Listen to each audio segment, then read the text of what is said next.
আচ্ছা, আমি একটু জনাব ইশতিয়াক আজিজ উলফাত আপনার কাছে জানতে চাই, মুক্তিযোদ্ধা হিসেবে আপনি কিভাবে দেখেন জামায়াত ইসলামীর নিবন্ধন তারা ফিরে পেয়েছে এবং তাদের যে মার্কা দাঁড়িপাল্লাও ফিরে পেয়েছে, এবং অ্যাডভোকেট হুমায়রা নুরু বলছিলেন যে জামায়াতের ৭১ এর ভূমিকা নিয়ে তাদের পরিষ্কার করতে হবে তাদের দৃষ্টিভঙ্গি, এবং একজন মুক্তিযোদ্ধা হিসেবে একজন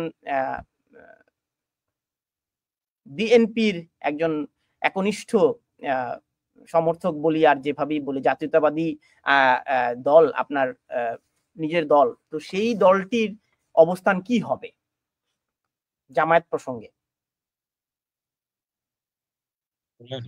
দলের অবস্থান আমি অনার করব, তবে মুক্তিযোদ্ধা হিসেবে সেটা আমার হয়তো পছন্দ নাও হতে পারে।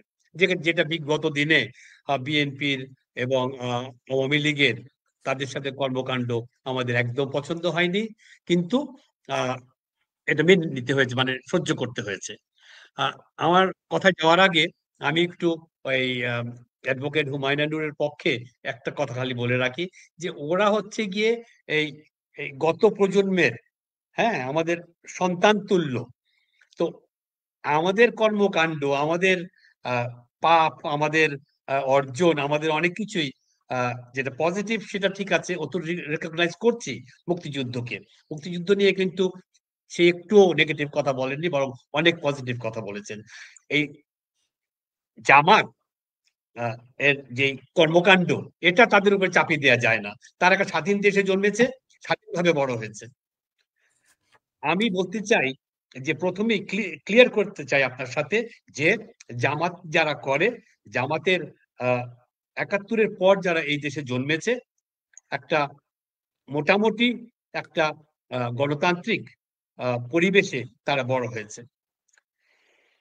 যেই পাপ, যেই কর্মকাণ্ড তারা ৭১-এ এবং তার আগে করেছে, সেই সব যদি তারা এখন কন্টিনিউ করে, যেটা করছে তারা, যেটা ধারাবাহিকভাবে, আপনি দেখেছেন কিনা মনে আছে কিনা জানি না, হুমায়ুনের মনে থাকবে না, সে অনেক অল্প বয়সের, এই রক কাটা, রাজনীতিতে এসে রক কাটার একটা চলন ছিল, যেটা জামায়াত সব সময় এটা ব্যবহার করে এসছে। এখন তারা খুব ভালো সাজছে, হ্যাঁ, যে এত সুন্দর সুন্দর কথা বলে, ধর্ম নিয়ে ধর্মকে ব্যবহার করে রাজনীতি করে, হ্যাঁ, এবং তারা রাজনীতিতে যেই দেশ তারা চায় নাই সেই দেশ হয়েছে। এখন সেই দেশে আমাদের উদারতা, আমাদের তাদের একসেপ্ট করে নেওয়ার, যে যারা জন্মেছে ৭১-এর পর এই দেশে একটা গণতান্ত্রিক ভাবে একটা মুক্ত দেশে তারা রাজনীতি করতে পারে। কিন্তু খেয়াল করবেন, তারা আজ পর্যন্ত কোনোদিন ৭১-এর জন্য ক্ষমা চায়নি। ক্ষমা তাদের চাইতেই হবে, আজ হোক আর কাল হোক। আর একটা কথা বলে রাখি, বাংলাদেশের মানুষকে এত বোকা ভাববেন না, হ্যাঁ, যে রাজনৈতিক দলগুলো তাদের উপরে চাপিয়ে দেয় বলে তারা গ্রহণ করছে। তারা কিন্তু গ্রহণ করছে না। এই জামাত সব সময় ঘোলা পানিতে মাছ শিকার করতে চায়। যতক্ষণ পর্যন্ত আওয়ামী লীগ বিএনপির গন্ডগোল লেগে থাকবে, ওই একটা দলকে সাপোর্ট করবে, উপরে উপরে, তলে আর একটা দলের সাথে সম্পর্ক রাখবে, রেখে আজকে এর উপরে কালকে ওর উপরে। ওরা জোকের মতন, লিচের মতন তারা অন্যের উপরে সবসময় বাস করে এবং ইয়ে করে, শক্তি অর্জন করে। এখনো তারা, এখন যে একটা গন্ডগোল চলছে, একটা ক্রাইসিস চলছে, সেই ক্রাইসিসের মধ্যে তারা সবচেয়ে বেশি শক্তি অর্জন করেছে তারা। আমি তো দুঃখ লাগে আমার এনসিপির জন্য। এনসিপি কে তারা ব্যবহার করছে সামনের ঢাল হিসাবে, হ্যাঁ, আর সরকার এনসিপি কে শক্তি দেওয়ার জন্য তাদেরকে সাপোর্ট দিচ্ছে। এখন লাভ হচ্ছে কাদের? লাভ হচ্ছে জামাতের।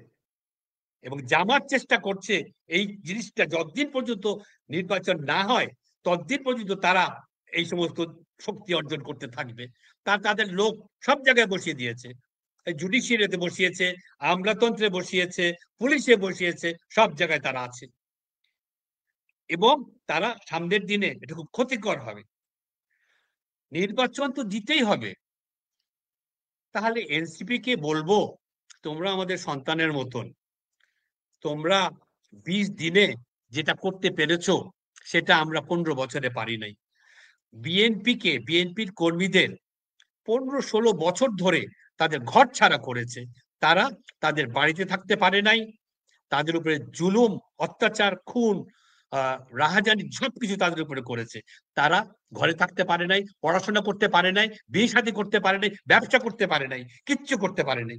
এখন এই হাসিনা পালিয়ে যাওয়ার পর, দৌড়ানি খাওয়ার পর, এই ওদের হাতে আমরা ঠিক ৭১-এর মতন আমরা যুদ্ধ করে ৯ মাস একদম সবকিছু রেডি করে দিয়েছি। Indian army just walked in, তাদের প্যারাট্রুপার নামিয়েছে, সৈন্য এসেছে, আর আমাদের মুক্তিযোদ্ধারা তাদের ওয়েলকাম করেছে। একদম ক্ষেত রেডি করা, একদম সবকিছু রেডি। ঠিক সেই রকম ১৫-১৬ বছর আমরা আওয়ামী লীগের সাথে সমানে সমানে যুদ্ধ করেছি। আমরা আমাদের কেস দেওয়া হয়েছে, হাজার হাজার মানুষ গ্রেফতার করা হয়েছে। আপনারা ১৬ বছরে এই পরিস্থিতি তৈরি করতে যদি পারেননি, ব্যর্থ হয়েছেন আন্দোলন, সেটি I disagree. একটা ক্ষেত রেডি ছিল, কিন্তু একটা বাইরের দেশ, একটা শক্তি ভারত, হ্যাঁ, যেইভাবে তার নেটওয়ার্ক সেট আপ করেছিল এই দেশে, সেই জন্য, এবং আওয়ামী লীগের পুলিশ বাহিনী, হেলমেট বাহিনী, এদের অত্যাচারিত হয়ে আমরা ১৬ বছর ধরে যুদ্ধ করে যাচ্ছিলাম। এখন কি হয়েছে, একটা পার্টিকুলার সময় এই বাইরের কোন শক্তি এই পছন্দ করেছে কোটা বিরোধী একটা আন্দোলন নিয়ে ইয়াংদেরকে উদ্বুদ্ধ করবার। তারা টাকা পয়সা ঢেলেছে, এবং টাকা পয়সা ঢেলে এদেরকে ব্যবহার করে এই ১৫-২০ দিনের একটা ঘটনা ঘটে গেছে। এবং আবু সাইদ মারা যাওয়ার পর, শহীদ হওয়ার পর, সারা দেশের মানুষ আর ঘরে বসে থাকে নাই। একটা জিনিস আমি এই আজকে ৭২ বছর বয়সে আমি উপলব্ধি করেছি, যে সারা দেশের মানুষ যদি না থাকে, জনগণ, সারা দেশ যদি না নামে, এরকম একটা পরিবর্তন আনা যায় না। ওটা হয়েছিল ৭১-এ, ওটা আবার হয়েছে ২০২৪-এ। এখন আমি অ্যাডভোকেট হুমায়রার কাছে যেতে চাই। আপনি যেই অভিযোগটা করেছেন, ওনাকে একটু যুক্তি খণ্ডনের একটু সুযোগ দেন। কি পরিমাণ টাকা পয়সা উনি কামিয়েছেন, কি পরিমাণ টাকা পয়সা ওনার অ্যাকাউন্টে গেছে বিদেশ থেকে, ওনাকে একটু বলতে তো সুযোগ দিতে হবে। অ্যাডভোকেট হুমায়রা, আমি কিন্তু বলিনি সেই কথা, সেই কথা বলিনি।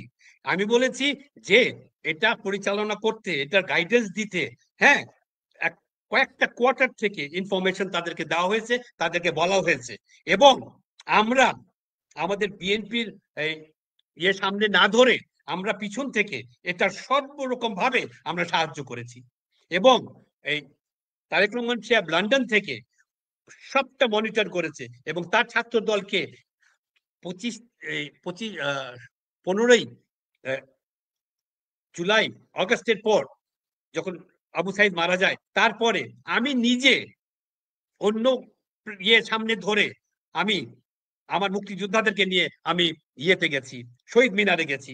আমি দিনের পর দিন সব দলের সাথে এই প্রেস ক্লাবের সামনে অংশগ্রহণ করেছি। সব ফুটেজ আমার কাছে আছে, সবই আমার কাছে আছে। ওনাদেরকে আমরা আগিয়ে দিয়েছি। কিন্তু এনসিপির বিরুদ্ধে আমার কোনো ইয়ে নাই, তারা কোনো বিরোধ আমার তাদের সাথে নাই, কিন্তু তারা তাদেরকে ব্যবহার করছে, এই সরকারও তাদের ব্যবহার করছে। নির্বাচন একটা দিতে হবে, এবং অতি তড়িৎ গতিতেই দিতে হবে। আমাদের মধ্যে বিরোধ বানিয়ে আমরা কিন্তু ভারতকে আর শেখ হাসিনাকে, এই পরাজিত শক্তিকে আমরা কিন্তু সাহায্য করে দিচ্ছি, যদি আমাদের মধ্যে বিরোধটা বাঁধে। এরা একটা ২০ দিনের একটা আন্দোলন করলো, দেশ স্বাধীন হয়ে গেল। আমি তো স্বাধীনতার বিরুদ্ধে বলি, স্বাধীন একবারই হয়, মুক্ত হলো, স্বৈরাচার মুক্ত হলাম আমরা। তার মানে এই না যে ওনারা এখন দেশ চালাবেন, ওনারা এখন এত বুদ্ধিমান হয়ে গেছেন, এত বড় হয়ে গেছেন, এত শিক্ষিত হয়ে গেছেন যে ওনারা খুব, আমি যদি প্রশ্ন যেগুলো আছে বাজারে, কিভাবে তারা টাকা পাচ্ছে, কিভাবে এই এত বড় একটা অফিস মেনটেন করছে, কেন আজ পর্যন্ত, তারাই তো দেশ চালাচ্ছে, আজ পর্যন্ত বসুন্ধরা তারা অন্যায় ভাবে এই শেখ হাসিনাকে সাপোর্ট করেছে দিনের পর দিন, বছর পর বছর, অন্যায় ভাবে। তারা মার্ডারার, তাদের একজন বাপ মার্ডার করেছে, আবার ছেলে মার্ডার করেছে, একটা মেয়েকে।